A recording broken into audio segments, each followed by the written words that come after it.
8 cards, 1 collection, and 1 3D embossing folder technique that is going to blow your mind. I'm Kelly Wicker. Welcome back to my channel and my craft room. I'm using the Spellbinders Essentially Yours Sentiments collection, and y'all, these cards turned out so pretty.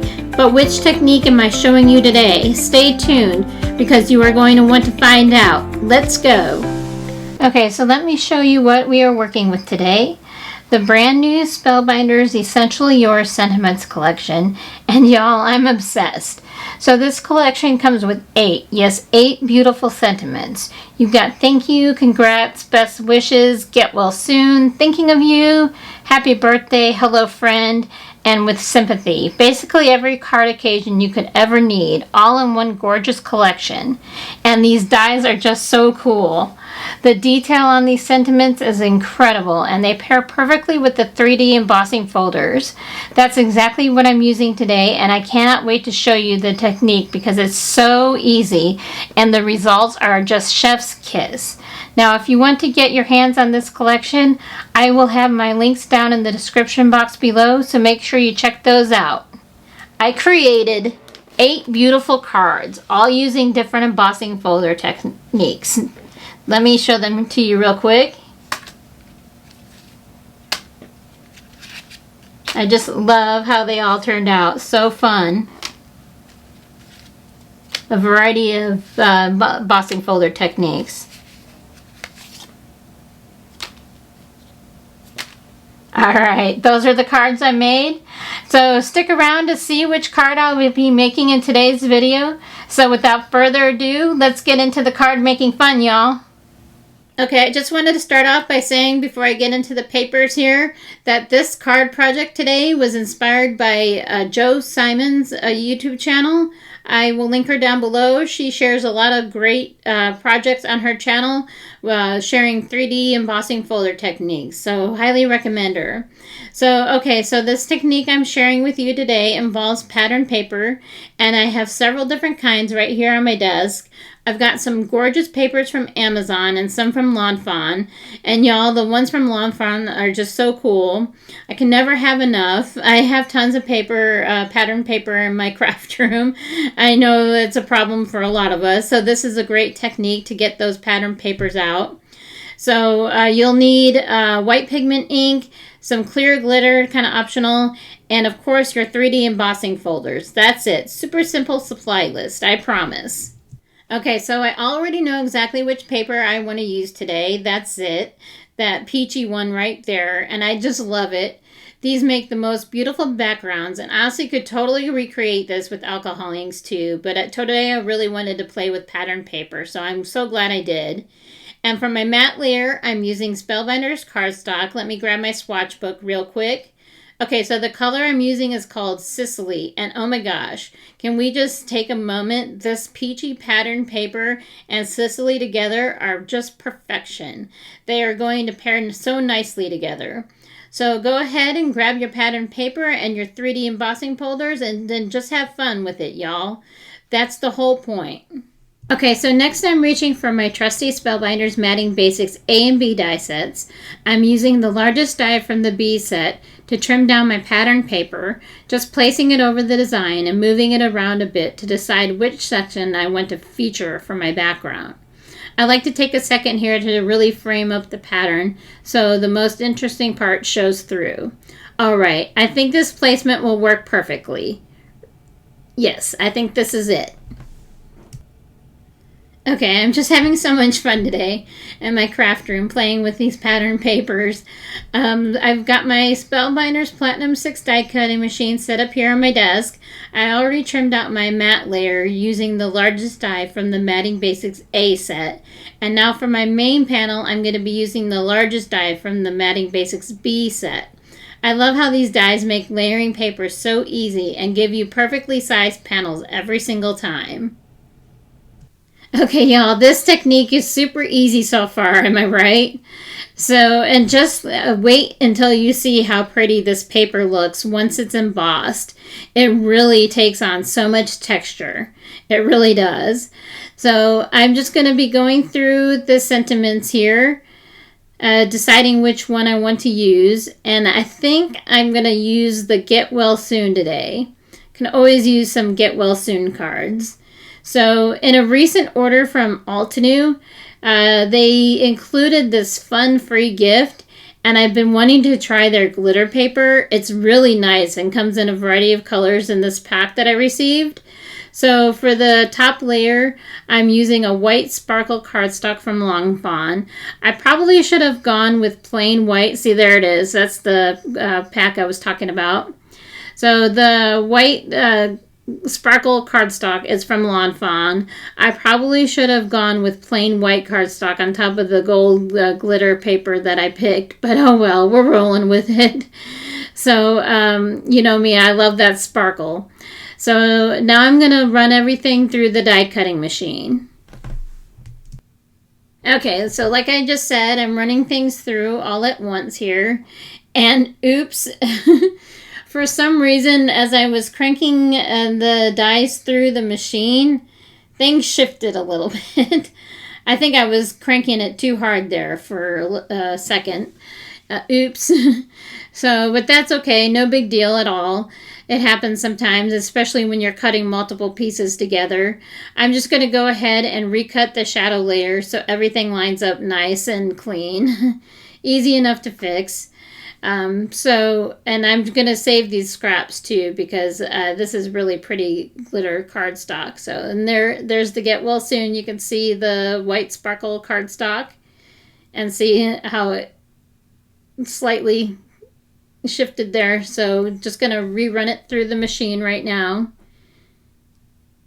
Alright, so I'm just going to run it through here again. And now that I'm looking at the gold glitter cardstock, it's really, really pretty and it doesn't shed. But is this a little too much sparkle glitter for the sentiment? Maybe just a bit, but like I said, I'm going to roll with it. It really does tie in nicely with the gold and the pattern paper, so it all kind of works together in the end. Okay, so now I've pulled out a few 3D embossing folders that I'm just going through here from my stash that I thought would work really well for this technique. These are all from Spellbinders, and they are definitely some of my favorites. They always give such beautiful detail. I love Spellbinders embossing folders. So the one I decided to go with is called Wildly Beautiful, and I just love those floral elements. So I'm just getting set up here, my die cutting machine set up here for a 3D embossing folder, and just taking a moment to figure out exactly where I want to place my paper inside the folder here. So I'm not going to spritz the paper this time. I'm just going to run it through as is. So I think this will look good. So just following the instructions on the universal plate system for the 3D embossing folder and running it through. And look at that. Such a gorgeous result. The detail really pops. Okay, so I'm bringing in my paper trimmer to create a side-folded note card. This is an A2 size card, which is my go-to for card making. And this is just really easy to do for a side-folded note card. I've been really liking side-folded note cards. And for my cardstock here, I am using my go-to hammer mill and just using a sanding block there to get some of the areas that were kind of fraying at the bottom. And then I'm going to be using my Long Fawn bone folder here to help reinforce that score line there. So really easy to do. So next up is the white pigment ink technique that I talked about earlier. You've probably seen this before, but it's really fun to do. I'm lightly dragging the ink pad across just the raised areas of the embossed panel. This really helps highlight all that beautiful texture and detail. I'm using the Unicorn White Pigment ink from Hero Arts, and this one is brand new since I accidentally contaminated the last pad. The key here is to use a really light hand and just let the surface of the ink pad glide over the top of the embossing. You don't want to press too hard or you end up getting ink down into the recessed areas instead of just catching those raised details. This technique really makes the design pop and adds a soft, almost chalky highlight to the background. This next step is totally optional, but I'm bringing in my Rock Candy Clear Glitter from Tim Holtz to add a little extra sparkle.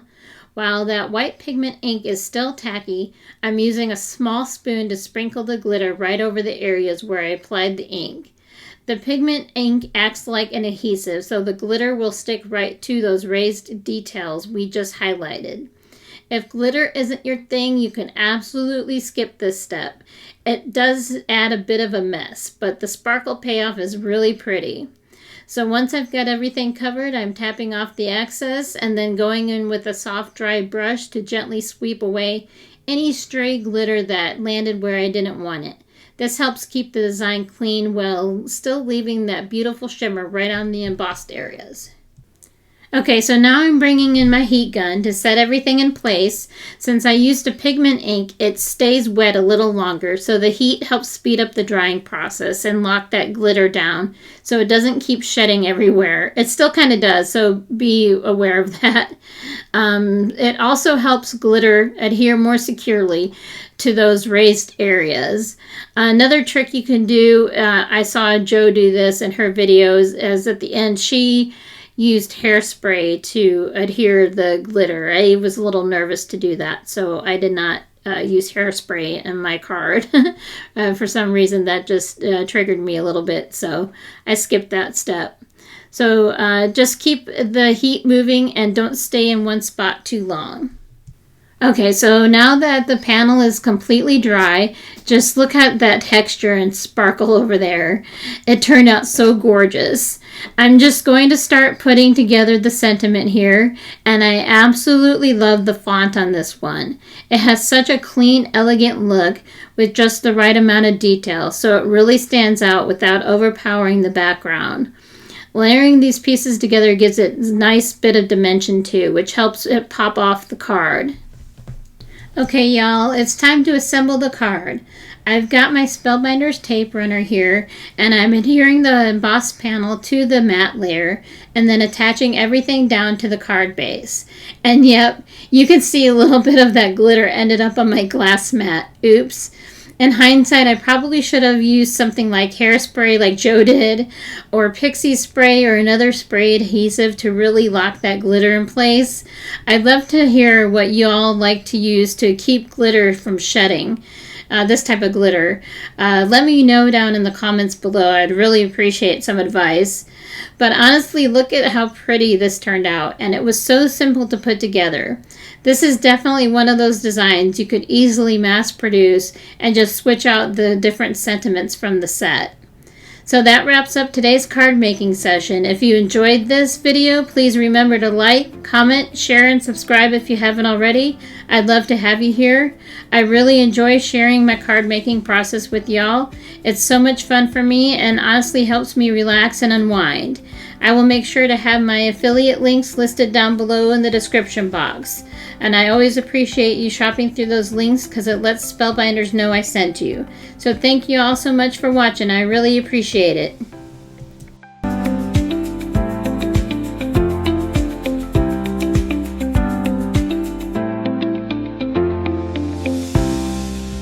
Ciao for now.